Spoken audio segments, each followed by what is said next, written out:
Welcome, everyone.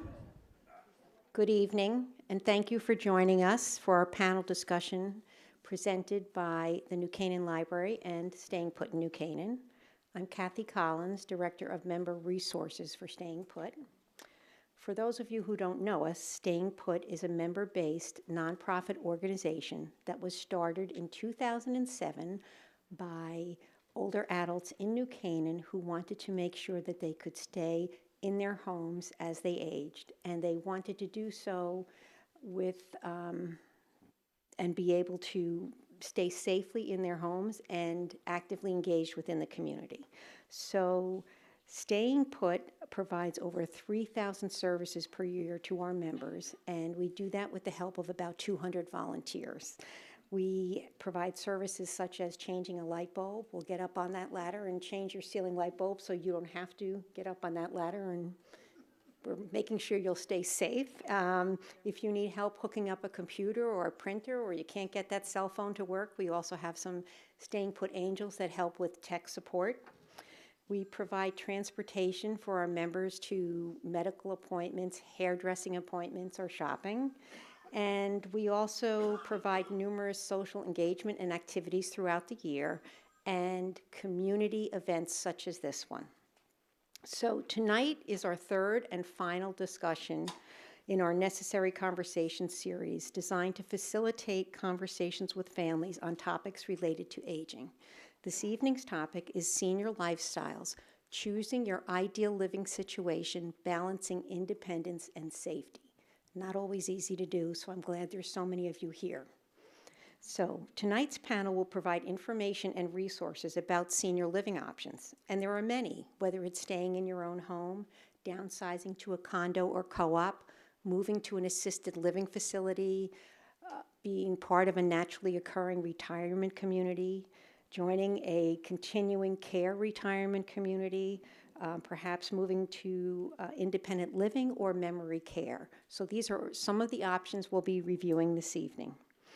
Our panelists tonight include Barb Achenbaum, Executive Director of Staying Put in New Canaan, Russ Barksdale, President and CEO of Waveney Life Care Network, Ellen Colby, Community Sales Director of Brightview on New Canaan, and Christy Perrone, Director of Community Relations for Bridges in Norwalk. Please take a moment to welcome our panelists and thank them for coming. So the format for this evening will be that each panelist will share their perspectives on the topic, and then after each speaks, at the end, we will open the floor up to questions. Now, we do have some index cards in the back of the room, so we're asking if you have a question, if you could write them on the card so that we can bring them up and ask the question from the podium, because that makes it a bit easier for us. Nicola is going to hand out some cards now if anyone would like them. I just want to remind everyone to turn off their cell phones if you have any here, so they're not binging or ringing during the discussion. Before we begin, I'd also like to thank Amara Johnson and Crystal Chumney of the New Canaan Library for their support in organizing this with us, and give a special thanks to members of the Staying Put Board who are here with us this evening and who provide support to our members in many, many ways. If you could just raise your hand so we could acknowledge you and thank you. And I would also like to thank Nicola Holzberger and Barb Achenbaum, my co-workers, for helping to organize the program. So, how do you choose the right living situation for you? It's not an easy decision as we age. According to Consumer Reports' December 2008 research report, the #1 mistake when choosing an ideal situation is not being realistic about current and future needs. So perhaps while you're listening tonight to the various panelists speaking, you can be asking yourself some questions about what needs you have now and what you may need in your future. So what type of community would be a good fit? Are you active, independent? Can you manage your own personal care, your finances, your medications? Would you prefer not to worry about household maintenance and repairs? Do you have any mobility issues that might make it not such a great idea to be living at home on your own? Or do you or a loved one have any cognitive impairments, whether it be dementia Alzheimer's or other dementias. And also, if someone's involved in helping to care for an older adult now, what kind of toll is that taking on the caregiver and on other members of the family? And might a different type of living situation be better for all concerned? So having a conversation about your living situation as you age can be really stressful. But knowing your options and considering them and talking with loved ones about them can help make it less so. So tonight we will start with our first panelist, Barb Achenbaum, Executive Director of Staying Put. Prior to joining Staying Put in 2014, Barb worked in marketing and communications as an executive and held numerous leadership positions in volunteer and nonprofit organizations. Barbara continues in this role today as a board member for Waveney Life Care Network, for the Town of New Canaan Telehealth Commission, and for the New Canaan Community Foundation. Barb will provide information on ways to maintain safety and independence while staying in your home. Welcome.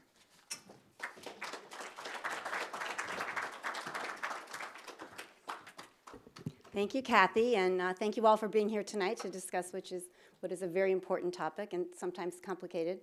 As Kathy told you, Staying Put in New Canaan is a nonprofit here in town, and our goal is to help people stay safely in their homes and actively engage in the community as they grow older. It was founded a decade ago by a group of seniors, town residents who really appreciated the town of New Canaan, its resources and history, and were committed to living here independently as they aged. A couple of them are in the room. Pat's here. Pat Stoddard, one of our founders. What I'd like to do tonight is talk to you about three different things. The first is, why is it important to keep seniors in our town? The second is, what are the resources available in New Canaan to help seniors live safely and actively here? And then finally, why and when might it be a good idea to consider an alternative living option? So first, let's talk about why it's important to keep our seniors here. There are many... Didn't hear that. Oh, sorry. Why it's important to keep our seniors living here in New Canaan. There are many reasons for us to make sure that they stay put. As both devoted volunteers and financial supporters, our seniors help build our community into what it is today. Can everybody hear me? Yeah? Okay. Older adults are also an important source of... Slow down. Oh my gosh, it's like my father's here. Okay. I have this problem at board meetings also. Okay. Older adults are also an important source of income for our town. There are 3,000 residents over 65 in New Canaan, comprising about 15% of the town's population. But quite importantly, seniors pay an estimated $23 million in taxes, yet take back less than $1 million in direct services. I'm going to say that again. Seniors pay $23 million in taxes and take back less than $1 million in direct services. It was seniors who did the behind-the-scenes work to create some of our most treasured resources, including the Getabout, the Lapham Community Center, the New Canaan Inn, Staying Put, and most recently the landmark Telehealth Project. And the services of our seniors as volunteers are legendary. Seniors represent 34% of elected officials and 29% of the officers and directors of nonprofits. They're also extremely generous, comprising about 40% of donors to nonprofits. In addition to providing invaluable financial support, seniors are also a wealth of institutional knowledge, passionate about preserving our town, and dedicated champions of projects big and small. So I guess it's pretty obvious why we want to keep our seniors here. The next question then is, how can we keep them safely in our community? In 2016, the state of Connecticut awarded New Canaan the distinction of being an optimal, livable community.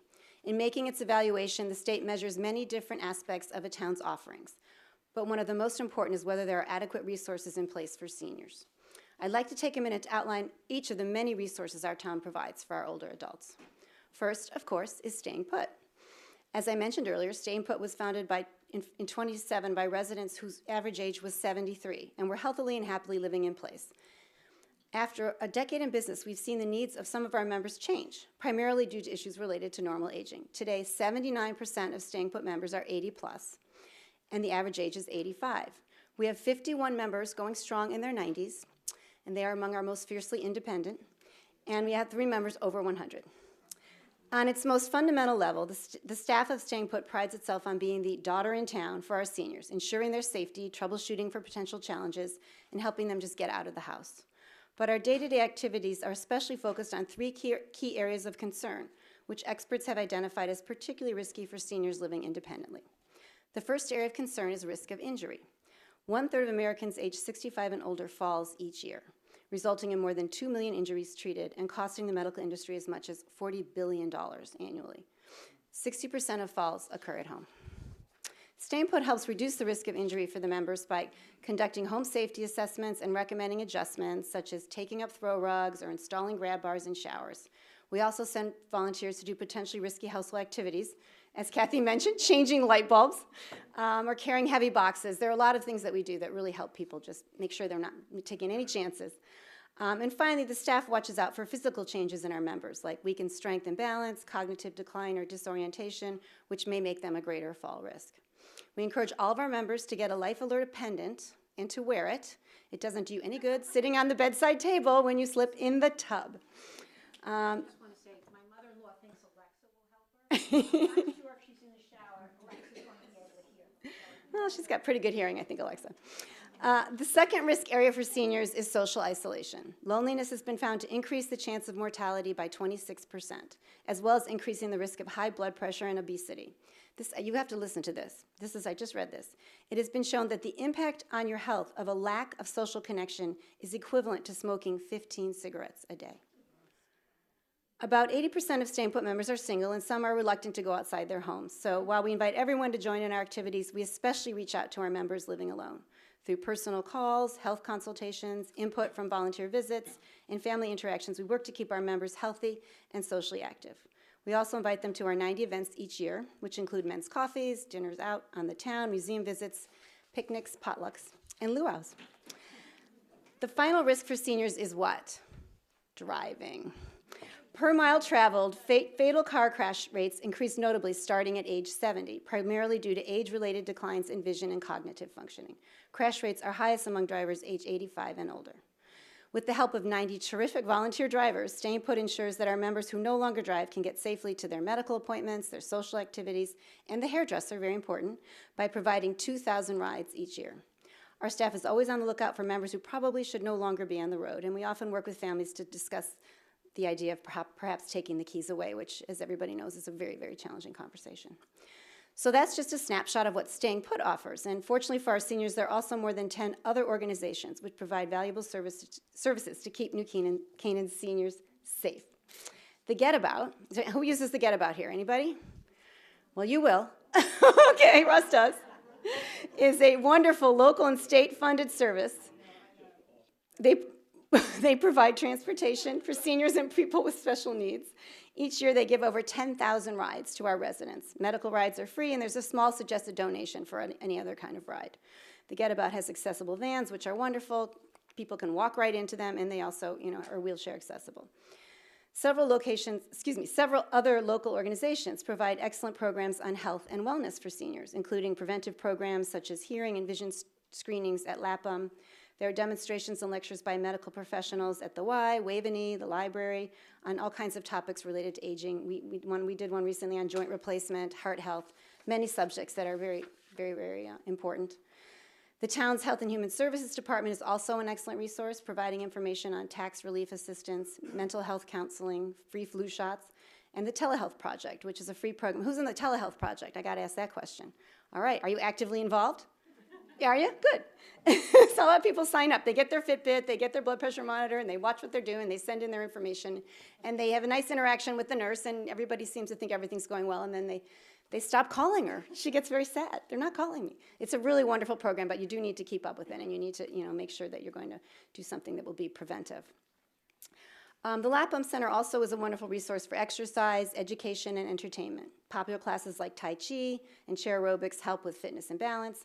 Bridge, language, and art classes forge friendships and help stimulate the brain. You can even learn to play the ukulele if you want with Uncle Zach, and a lot of people have taken that up in later years and loved it. 4 years ago, Staying Put began a collaboration with LAPM called Lunch and Learns. These are programs that are free, open to all residents, and offer ranges from, we did a screening of Atul Gawande's documentary Being Mortal, and then we were supposed to have yesterday Hot Diggity Dog, which is a viewing of the Westminster Dog Show and a lovely picnic kind of menu with hot dogs and chili. Alas, the weather prevented it. But we have rescheduled it for, I think it's the 27th of February, and it's free and open to the public, and they really are a lot of fun. We get a great crowd. Another key benefit of living in our town is the availability of professional resources to help manage your health. So you know the town nurse is a phone call away. She makes house calls. There are a multitude of excellent medical doctors here in town as well as the walk-in clinics. So you have a lot of resources right here. And the Waveney Care Center right in town is also a great resource for things like short-term rehab after a hospital stay. They also have an excellent outpatient PT staff, and they manage Meals on Wheels, which is available to all residents and can be subsidized.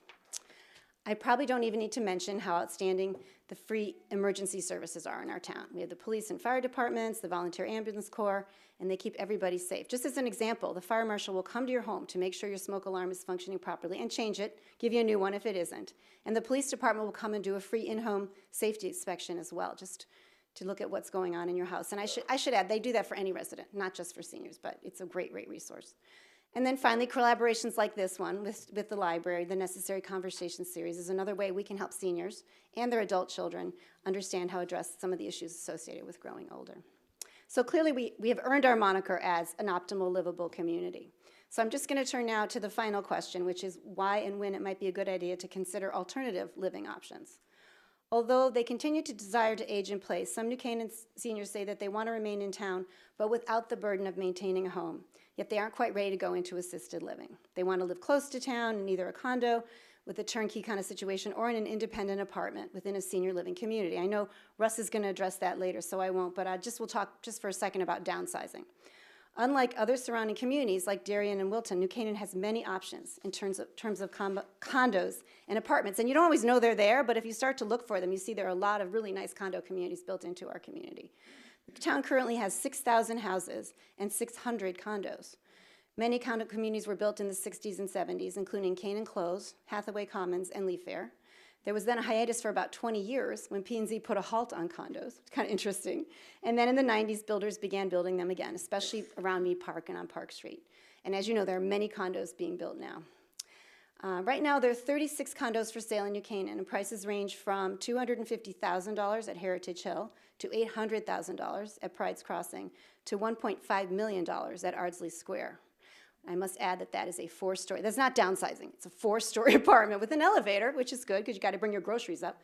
But that's not really exactly probably what most of our seniors have in mind. There are currently 20 apartments available for rent, and prices range from $1,800 a month for a 1-bedroom to $4,500 for a 4-bedroom townhome. And prices go up higher than that. A lot of the houses in town are obviously rented at a much higher level too.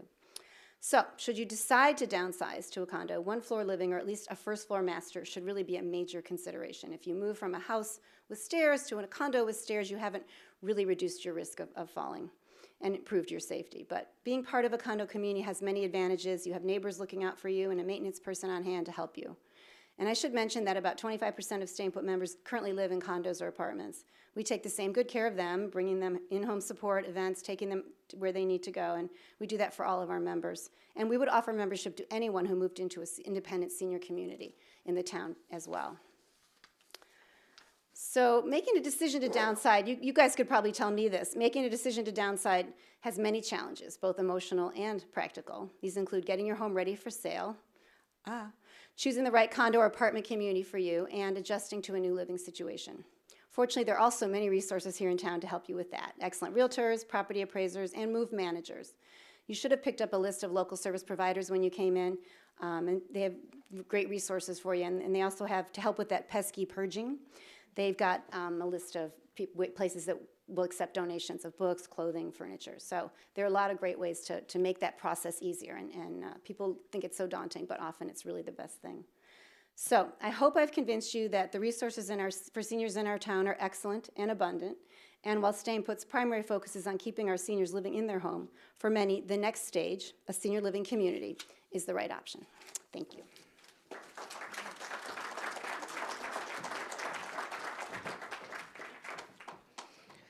Well, after hearing Barb, I never want to leave New Canaan, even when it gets icy and snowy and cold. So thank you.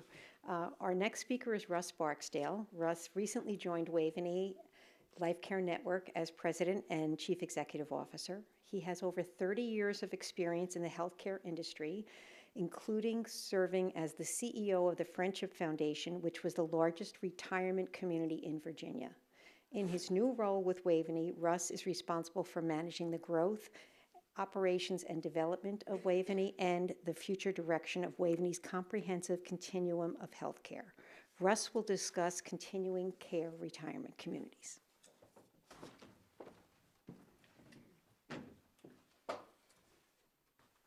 Thank you very much.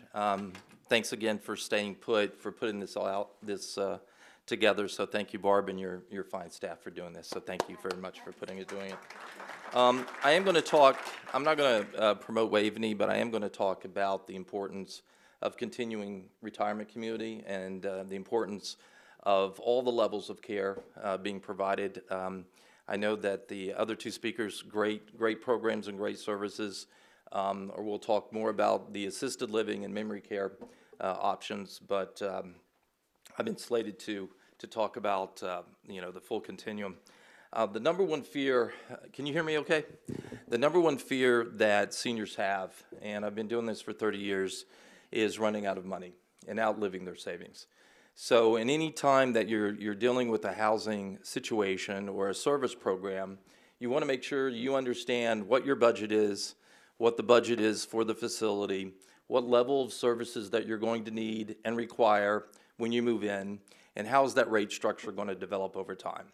Waveney has both independent living, assisted living with memory care, and skilled nursing, and home care, and apartment complexes, and we're getting ready to, and it's been, I think, reported in the newspaper, we're getting ready to develop another retirement community in New Canaan with more independent housing. We did a market and demand study that came out that said there's a need and demand for over 400 additional units within this small community of 19,000 people. So we believe we're going to build something in the neighborhood of about 74 units. When I started 30 some odd years ago in this business, we talked about aging in place, right? CCRC's Continuing Care Retirement Community was about moving to a campus, a retirement community, and never having to move again.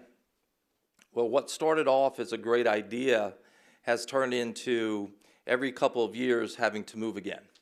So even the CCRCs that are being built today, even Edge Hill, any one that you look upon, you move into the independent living side, and then as your needs change, you move to assisted living, new price structure there, and then as your needs change even more so, you may need memory care or you may need to go to a skilled nursing facility for more nursing care. So there, a senior will have to move 3 or 4 times. So what we've tried to do here at Waveney, and again, I've only been here about 100 days, but certainly the history of Waveney is to have you move into an apartment and then we provide all the services to you there. So take the Inn as the example. The Inn is an independent living facility that people can move into. And as their needs change, we have a home care piece and a home care component and a telehealth component where we can provide those services to you in your apartment as your needs change. Now, that's very important to some seniors because instead of having levels of care that get billed to them as their needs change, it's more of an a la carte kind of system so that you can determine what your needs are. You may need help with a light bulb. You may need help with just having someone come and clean your apartment. You may need help with someone driving you to a doctor's appointment or to grocery shopping. All those services will be provided based upon specifically what your needs are. I know there was a question that was written down. There are actually 2 questions. One is, if you join into a CCRC or come into a CCRC, will the CCRC determine whether or not you need to move from an IL, independent living, to an assisted living facility? The answer to that question is it depends. There are some CCRCs, Waveney is not one of them, but there are some, when you get to a certain level of care, they want to move you into the assisted living piece and component. When your needs change, they don't want you to move you into the skilled nursing piece and component. What we try to do is just a little bit different. We try to find an apartment that's perfect for you based upon your downsizing and your needs, 1 bedroom, 2 bedroom, whatever that may be, and then provide the services to you as your needs change, but not having to move or relocate. That becomes your home, and that becomes your apartment. So the inn was started that way, our independent living facility, and now our average age at the inn is over 90 years old. Okay? So if you can imagine the average age, yeah, I'll say it slower, the average age of a resident at the inn right now is 90 years old. That means if you look back in history, those individuals, those family members of ours who moved into the inn were in their 70s. And we've provided care and services to them as they've aged in place. So that has been our mission as a nonprofit, and that will be our mission as long as I'm at the helm of Waveney to continue that. So different levels of care, licensed versus not licensed, certified versus non-certified. I'm just going to go over this very, very briefly. A skilled nursing facility or a nursing home, and everybody knows what that is, right? Predominantly the payer mix in a skilled nursing facility is either Medicare or Medicaid, Title 18 or Title 19. One of the questions came up is what happens if I stay at a retirement community and I run out of funds? What happens to me, right? So as a nonprofit at Waveney, if you're in the Waveney system and you run out of funds, we have a charity care program, we have an uncompensated care program that we will help you with, and we'll also look at Title 19 program, which is Medicaid, in our care center. So if you come into the Waveney Care Center and you run out of funds, there are a myriad of programs that we can provide so that you do not have to leave Waveney and you do not have to worry about those services. When you get in independent living services, that is all private pay business, okay? So if you run out of money in independent living but still require services, then we will find a place for you at the care center. If you started assisted living and you run out of money and you run out of funds, then we will find a place for you at the care center, okay? Last year alone, Waveney Life Care Network provided over $5 million. Think about that in New Canaan. Over $5 million of uncompensated and charity care for the residents of Waveney. So we understand that as a nonprofit, we are that safety net for seniors. We want to promote as much as we possibly can, aging in place. We want to promote a healthy lifestyle, eating right, socialization, participating in activities, all of those things, telehealth for people who have congestive heart failure or COPD, that we can take your pulse oximeter, we can know what your oxygen saturation levels are, we can know what your weight gain is, and we have a nurse on the other end of that telehealth system who can monitor your vital signs and make a determination of whether or not you need to go and see a physician or not, or have your medication changed. One thing that we're doing a little bit different in this new facility is that I'm a male, I have parents, grandparents, and one of the changing in behavior that an elderly person will show as needing help and needing assistance is they'll get up in the middle of the night several times. So when my father became ill, started becoming ill, before anything showed up, before his blood pressure went off, before any blood work, he got up in the middle of the night all of a sudden 2 times, then 3 times. Well, our system of telehealth will actually determine that dad got up 2 or 3 times, which is unusual for dad or unusual for mom, and we need to contact the physician and set up an appointment for dad or mom. So that's how complex and sophisticated these new telehealth systems are becoming, to be able to find changes in behavior that you're having and to be able to find that in a prospective way, in a preventable way, as compared to waiting until you need acute care and more emergent kind of services and programs. Independent living, private pay, assisted living, memory care, private pay, skilled nursing. Our care center is a combination of Medicare and Medicaid. There's a wealth of information in this community of New Canaan, and Barbara graciously went through a lot of that. I will tell you that you can go to Medicare.gov. If you want to, please write down that. If you leave here not remembering anything at all, you can go in there and look and compare home care agencies and companies. You can compare skilled nursing facilities, care centers, hospitals, and it will also give you a lot of information and provide a lot of resources to people that need to know. I won't get into, Medicare Part A, Part B, Part C, Part D.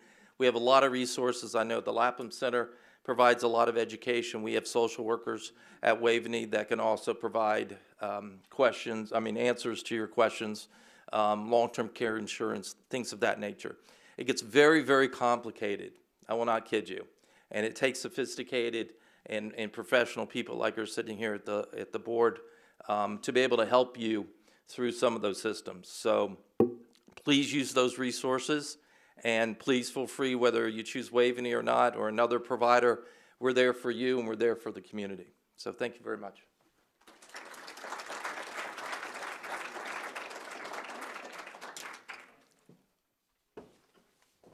Thank you. Thank you. Our next speaker is Ellen Colby. Ellen is Community Sales Director of Brightview on New Canaan. Ellen has worked in community sales and outreach for senior assisted living communities for the past 7 years. Prior to that, Ellen was a real estate agent, and this provided her with a special understanding of what is involved in making the transitions from one's home to a senior or assisted living community. In addition to her work, Ellen is a volunteer for Meals on Wheels, and she will discuss assisted living communities and that offers personalized services and care. Thank you. Sorry, Ellen.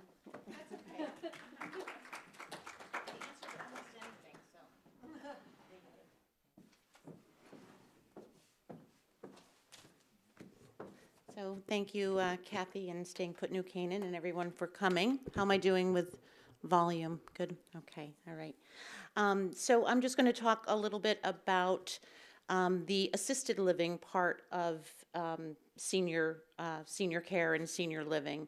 I do represent Brightview on New Canaan, so our company is Brightview Senior Living.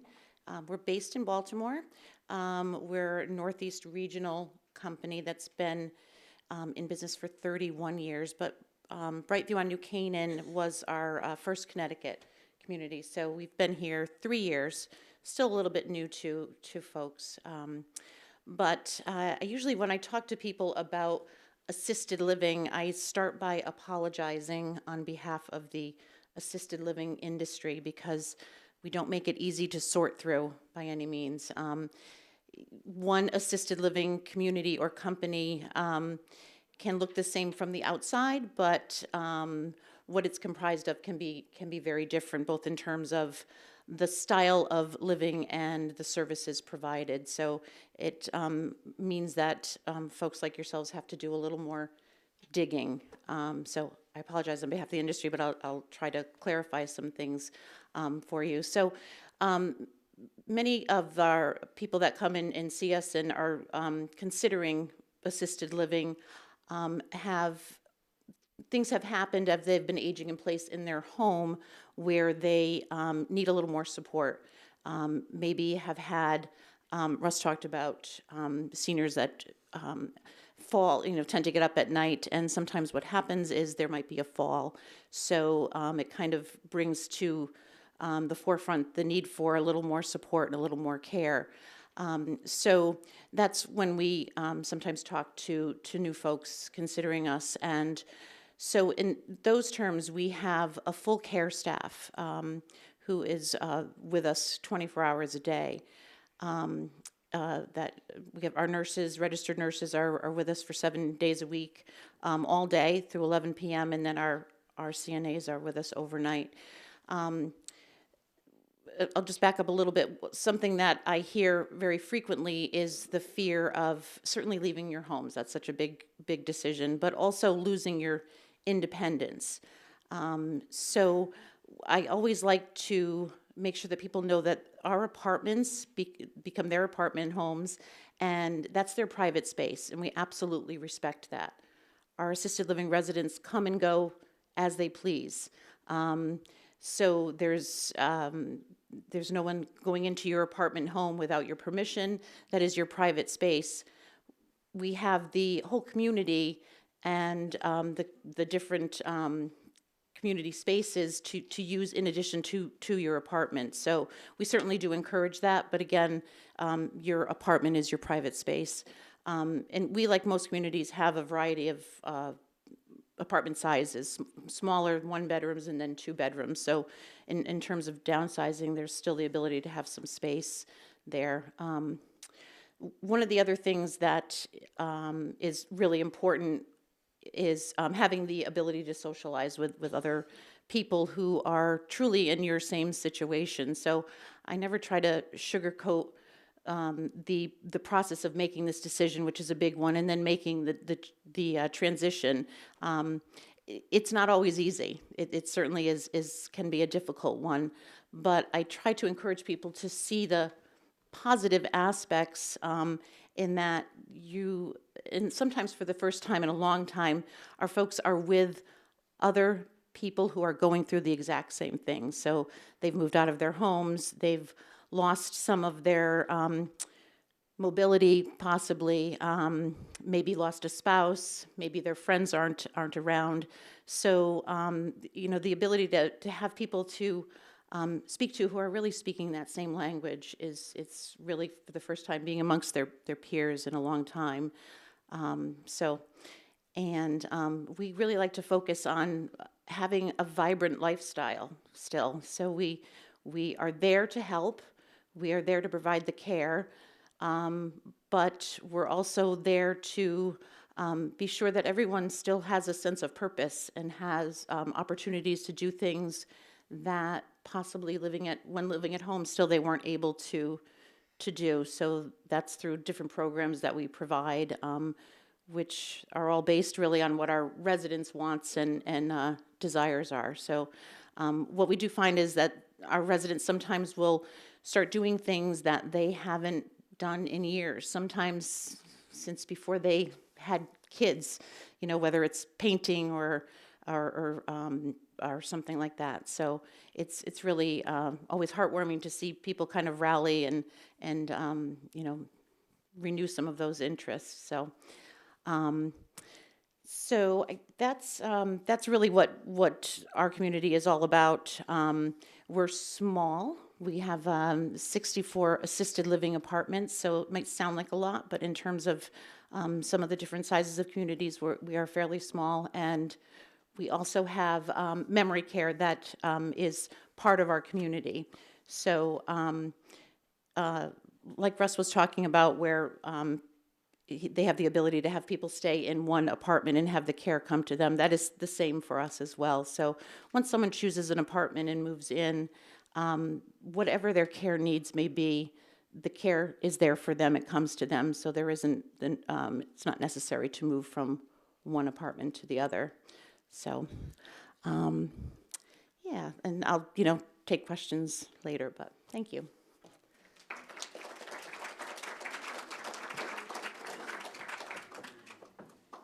Thank you, Ellen. Our final speaker is Christy Perrone. Christy has over 20 years of sales and marketing experience in the senior living industry. In addition, Christy serves as a committee member for the Walk to End Alzheimer's and was nominated as the Women's Champion in 2016 with the Alzheimer's Association Connecticut chapter. Christy will discuss memory care facilities specifically designed for older adults living with Alzheimer's and other dementias.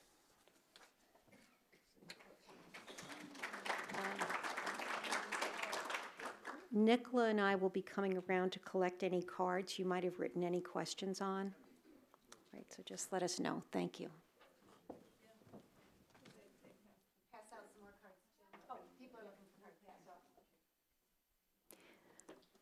Thank you so much for inviting me here this evening. It's a pleasure to be here. In terms of memory care, assisted living communities, there are not that many options out there that are completely memory care. Waveney actually had one of the first in this area that opened probably about 20 years ago, state of the art at that time, and still probably is, right? We also have the smaller property down in Greenwich called the Greens. That is all memory care. And there's also a property in Bethel with Maplewood that's all memory care. So those are the only ones that I'm familiar with, including ours, Bridges by Epic and Norwalk, that are all memory care in this Fairfield County area. Bridges by Epic actually opened on Richards Avenue in Norwalk a little over a year ago. We're the second Bridges in Connecticut. The first one was in Trumbull, which opened a couple years before we did. Our company is actually based out of Massachusetts, and there are quite a few properties up in Massachusetts and another in New Hampshire. Bridges actually will be expanding in terms of all memory care into Westchester County as well in the next couple years. One of the things about memory care is most of you in the room probably will not be looking for memory care yourself. What happens is, unfortunately, when that need arises, most of the time we're dealing with your children or a friend or someone who has ability to make decisions for you. Because once you need memory care assisted living, you're not going to be searching for that at that point. Someone else will be. So a lot of times people find us actually by driving by, because a lot of people are going to Costco. We hear that quite a bit. So show of hands, how many actually have been by our property to see where it is? So you have seen it. Okay, at least the location-wise. Being all memory care, we're purpose-built for that purpose. With Bridges, there are actually 4 separate households within the community, with 18 apartments within each household, with a dining room, living room, and library in each. There's also a half-acre courtyard and a very spacious roof deck as well, which is designed for residents and families' use, and it's also a safe place for them to utilize that outside space. There are many things that will go into a design of memory care. Specifically, I can speak about Bridges. You know, we look at softer colors for the walls. We look at carpets being plain, not patterned. We look at having lights that go on automatically when a resident goes into the bathroom. We look at having a toilet seat that's a different color than the surrounding floor. We look at even the picture frame glass being non-reflective. So if someone walks past that picture frame, they're not going to see a reflection. So those are some things that are specific about memory care in terms of the design. There are many other things that I could speak on that are specific. One of the things that makes Bridges different is pricing structure. Our community is actually an all-inclusive pricing. So with that pricing, all the services, the care, and the medication management are all in one price point. Not all memory care communities will do that. Some of them will have some care included, and then they might have some extra pricing based on care needs going up.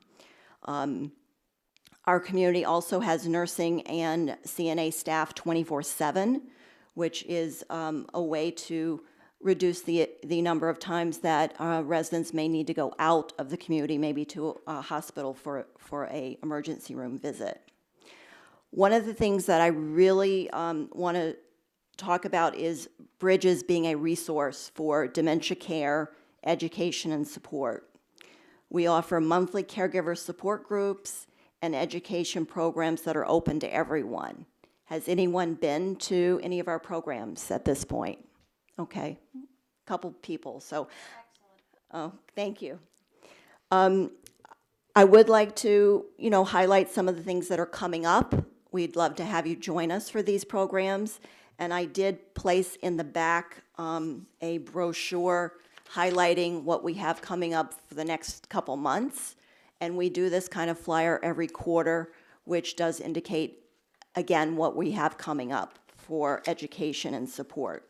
So we're doing a lunch and learn on Thursday, February 28th at 12:30, and the topic is on coping techniques for caregivers. And then in March, we're doing another Lunch and Learn on Thursday, March 28th at 12:30, and that program is on the benefits of early detection. This program will actually be given by Alicia Seaver, who is Epic Senior Living's Memory Care Director. And if you've had the opportunity to hear her speak, this would be an excellent opportunity to come in to hear her speak. She's an excellent presenter and really keeps everyone very entertained during the presentation. We do have a lot scheduled going forward through April as well. We're hosting a 6-part course on powerful tools for caregivers, and they're going to be running Mondays, April 1st, April 8th, April 15th, April 22nd, May 6th, May 13th. Dinner will be at 5, and the program will be from 5:30 to 7. Topics will be including taking care of you, identifying and reducing personal stress, communicating feelings, needs, and concerns, communicating in challenging situations, learning from our emotions, and mastering caregiving decisions. Also on Thursday, May 2nd at noon, we're going to have Dr. Allison Ostroff presenting on aging well. And then on Thursday, June 6th, Alicia Seaver will be back for a Lunch and Learn on a day in the life. So I highlight a lot of these programs because I really find that being a resource, not only for our families, but the community is great, and many other communities offer some education programs as well. So not only us, I know Waveney offers those programs, and I'm sure the Greens down in Greenwich, we are actually sending our activities director down for a couple programs that they're hosting on programming in terms of drama and art and how to do those things. And I know Maplewood as well will offer programming as well. And speaking just generally in terms of memory care, I know Brightview offers programs too. So in terms of programming, that's the life enrichment component. That's really vital for our residents to be engaged as much as possible with programming, larger group programs, smaller group programs, and even one-on-one programs. So programming typically takes place from around 10 in the morning till 7 at night. And one of the things that we do at Bridges is we have a computer program software technology called It's Never Too Late. That is a supplement to what our staff is doing with our residents, and that allows us to connect with our residents to connect with family and friends with Skype or emails. We do personal stories for each of the residents on this program. It allows us to bring a variety of entertainment to the residents. We can do therapy and exercise and fitness with this program as well, and mental stimulation with a lot of crossword puzzles or other things, trivia programs can be brought through this system. And there's also the spiritual support that can be brought in. If someone needs a special religious service, then it can be brought in through this technology. I also left at the back for you a flyer on helpful tips for caregivers. Now, this may not be appropriate for everyone. It's really designed for those that are either caregiving for a loved one or a spouse. That's what this piece is for. And, you know, feel free to grab this piece. The other piece that I left in the back for you is really just a piece on Bridges. And I really like the back part that gives you the floor plan of the layout of the building with the 4 separate households. And finally, I do have cards that if anybody would like to be placed on an email list for these programs that we've talked about and invited in, I'm happy to do it, and just see me afterwards. If you have any questions, I'll take those later.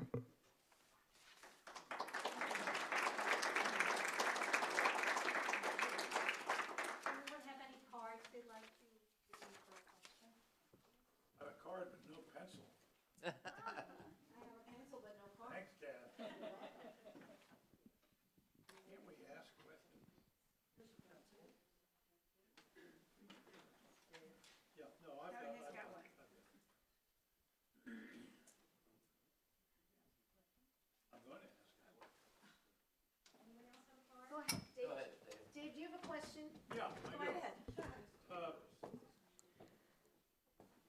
this is all it's very interesting. And you provide information that many of us don't want to hear, but we have to hear as we grow older. The question really is, how do you attract the we're getting older crowd? I'm thinking of a whole number of people and friends I know in New Canaan, Judy and I know, who would not consider themselves, well, what the hell, I don't want to go to staying put. I don't want to be involved in Waveney. How do you attract that group, not necessarily to become a staying put member or involved in Waverly or going to Brightview, but getting them to say, okay, I'm going to support this group. I think it's financially responsible, but it's a difficult question. I can think, and Judy and I can think of a number of people who would say, we're too young. We're only 78. I'm 81, and I think of myself as, well, younger. 80, yeah. I think it's a really important part of the whole thing that you four have, sorry, Kathy, five, have talked about. Don't go. So the question Slowly, is, Barbara. The question is, Father, how do you get people to say, okay, I'm ready to be a part of staying put, right? Because, gosh, here I am, I'm old, I can't really take care of myself anymore. I guess it's time for me to join. I know. That's our challenge. That's our challenge as an organization. Is I tell you all the great things we can do for you, and we do great parties, and we have services, and if you've had surgery and you need rides to appointments, we can do that. But it's very hard to get people to say, yep, I'm really ready to decide that I'm going to get old now, and I'm going to just have to think about either, trying to stay in my home alone and look into other opportunities. So I think the challenge is to try and do programs like this and to have your friends tell you about what's going on, but it's really important to recognize we have a lot of people who support us financially. We are very fortunate because we only have 4 staff members. Most of our work is done by 150, 200 volunteers, really. But we have very generous supporters, many of whom are old enough to be members, but they're not ready. I'm not ready yet is the term they use in the industry. But meanwhile, they're getting to know us, they're getting familiar with what we do, and so we know that when the time comes and they think they're ready, then they will join. So I think the main thing is just to get people engaged. Programs like this are one way to do that. But that's a little different question than how to get someone to be interested in moving into a community. So, if I may, someone as brilliant as you, I know, can appreciate this. You would, yes, he is. You want to make a decision when you have all your faculties and you're in good shape and you're in good health, then waiting for an acute care episode to happen or a crisis to happen, or you become ill and sick, and then your beautiful wife is running around trying to figure out what kind of care I'm going to provide you, what location am I going to provide, do I have to make changes, modifications to my house, I can't maintain my house anymore. So brilliant people like yourself are the ones that we talk to every single day, and they want to have control over their decisions in their time frame. So they want to look at, right now, I'm downsizing. I'll take you as an example of myself. All right, 25-acre horse farm, 5 sons, they go away to college, and I'm sitting there going, I've lost all my field hands to take care of this place, right? So my wife and I decide we're downsizing. Absolutely. We're getting down to a 2-bedroom condo because I don't want to maintain the yard anymore. I'm tired of feeding horses. I'm tired of doing all of those things. When I have free time, I want to enjoy my free time. So when people have their faculties, and this is what we say to people, and I truly believe it because I find myself leaning that way as well. Make the decision now. Have the discussion with your children and your spouse and your loved ones now. Let them know that you want to make a decision not for when you're in crisis and have to make the decision, okay? or your children, you develop Alzheimer's and dementia, and we've all had to deal with this, and the family's calling us, say, what can you do to help us, because mom just fell for the fourth time, right? Take the time, make the decision now. If you're going to downsize, if you want to retire and be in a community, be able to go and choose which community, which apartment, which condo, which living area you want to be in. Know who your neighbors are going to be. Know what all of the activities are that you would be interested in. Make those decisions when you're young and active and spry like you are, rather than when you're in a crisis or your family's in a crisis trying to help you. So that's the best advice I could give to someone as brilliant as you. That's a tough one, Russ. All right. There's another question here. It says, are there different levels of memory care? Of what? Memory care.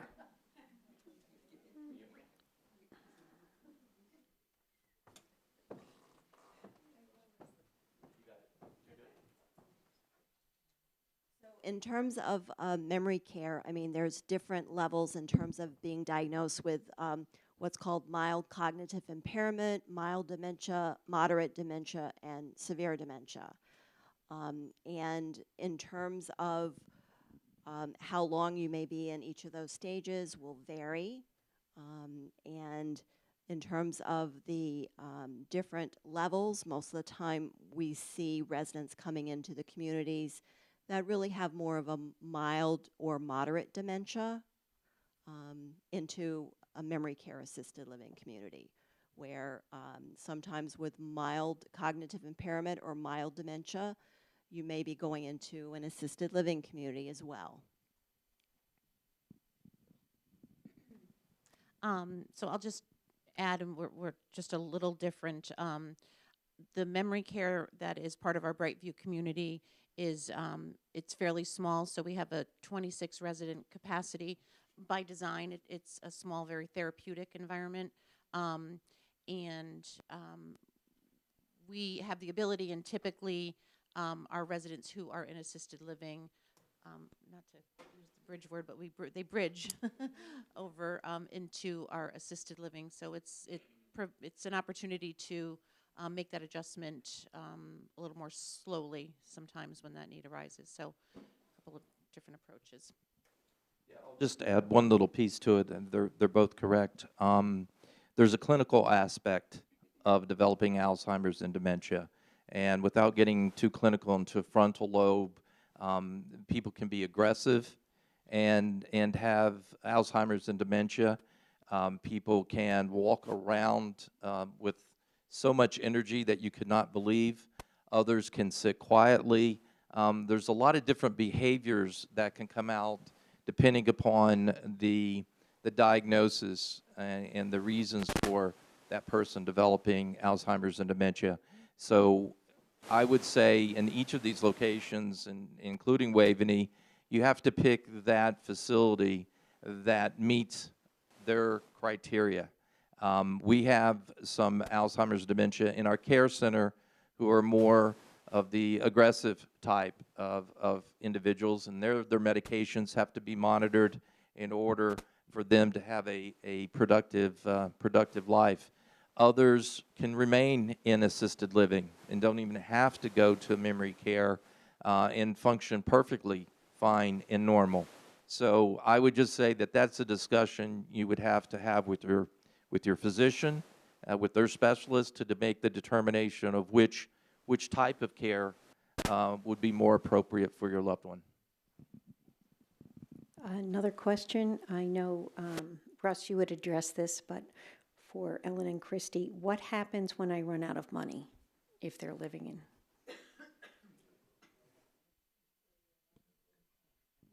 So at our community, we are a private pay community, but we work closely with our residents and families as they are spending down to not be surprised by it, so to make some decisions and start looking at skilled nursing facilities at that point, maybe when, there's 6 months of funds left. So again, wanting to be able to make that proactive choice. Many times it happens at the same time that their care level will have increased to the point where a skilled nursing environment is better for them, and they've had that time to live a vibrant, fully engaged life with us prior to. So What happens? What happens? The next step is really to a nursing home with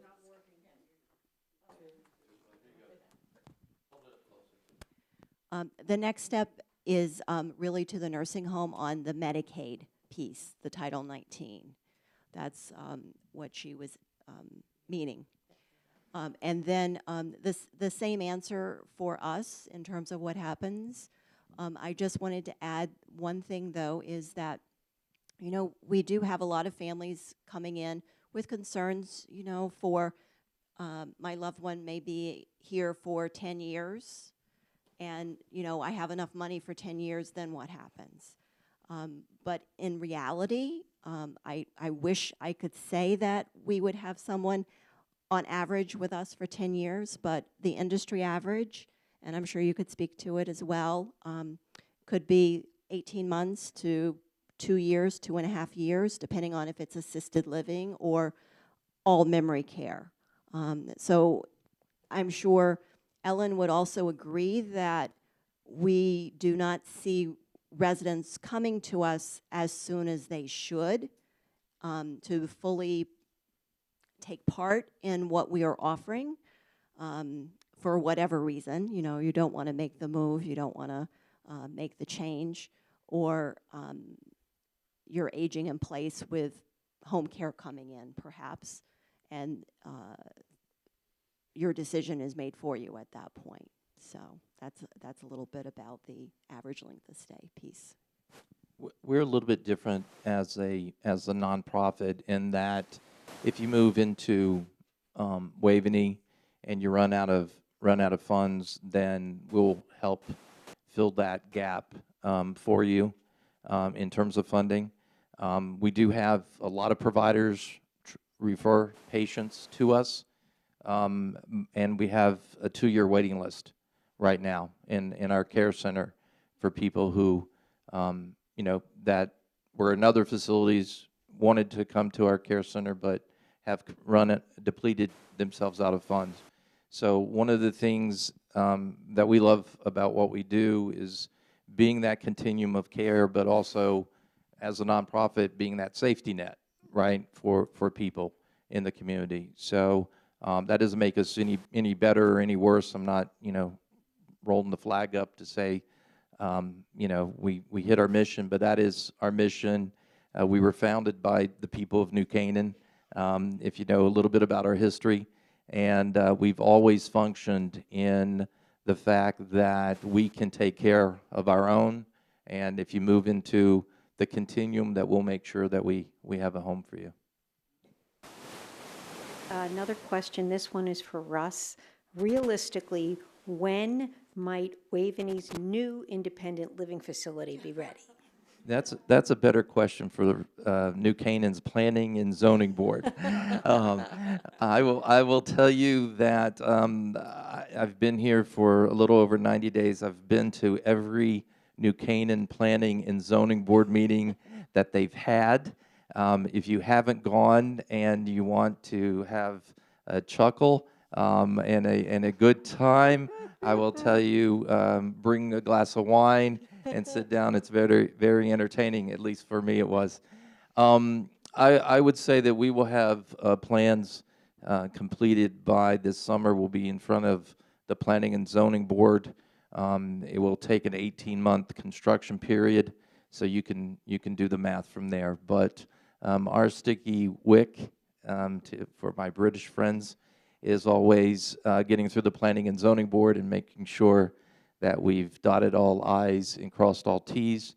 It will be extremely helpful if all of you show up and speak in favor of it. I know that that would be extremely helpful getting through that commission. They're very intelligent people. I didn't want to take away from that, but there is an awful lot that they have to consider every single month. Thanks. Thank you. Thanks very much to our panel this evening for presenting this wonderful series. And I'd like to wrap things up. I will just ask if you have any other questions, if you could please bring them up individually. Thank you. Have a good evening.